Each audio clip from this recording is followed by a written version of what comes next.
and Phil Faris, our flanker back. Our story starts on the gridiron, Ball State, 1967. A young and hungry defensive halfback intercepts the ball and runs it back 97 yards for a Cardinals touchdown, a new school record. It's the kind of story that often becomes legend, but it almost never happened. My senior year in high school, I had a significant knee injury. When I had my knee injury, ACL reconstruction wasn't done. Anterior cruciate ligament reconstructions weren't done. Now it's a very common operation, obviously. And so I ended up having 3 surgeries in high school, my senior year. Dreams of playing for a Big Ten team, the likes of Ohio State and Purdue, were dashed.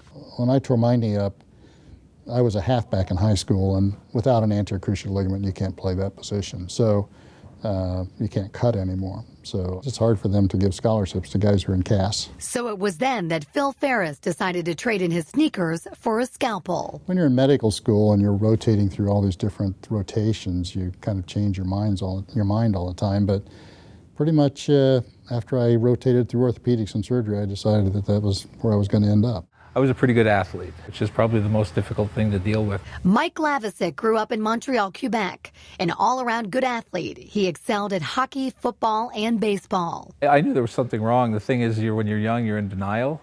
It started with stiff knees. I would always be really sore. I was always the guy that was not practicing all week because of my knees, but I was a decent player, so the coaches didn't care.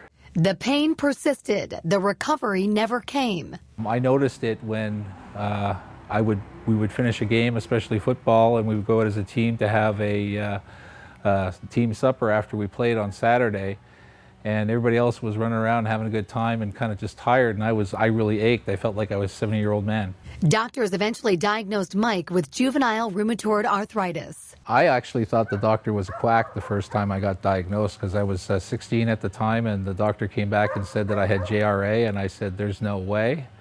And I essentially denied it for years. But there was no denying the pain, and by the time Mike graduated college, he faced his first of what would eventually be more than a half a dozen joint replacements.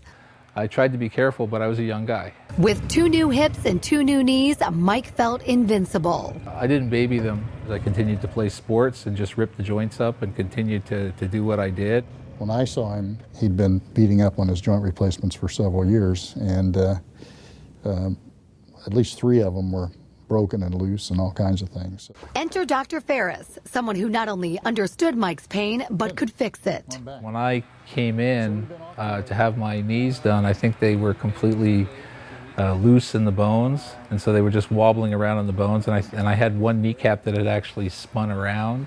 What I liked about him is that he was honest. He said, listen, you need to have your knees done again. 2 knees and a hip later, and Mike is still singing Dr. Faris's praises. Good guy, really good surgeon, straight to the point. I really appreciated what he did for me. Mike had a lot of bone loss and terrible deformities, and so, you know, fortunately we had the technology at that stage that we were able to rebuild those things and give him some new bone back and that sort of thing.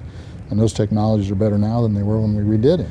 And probably in 20 years they'll be gone. You can't believe what those guys used to do, you know? A consummate student and scientist at heart, Dr. Faris is also a published researcher.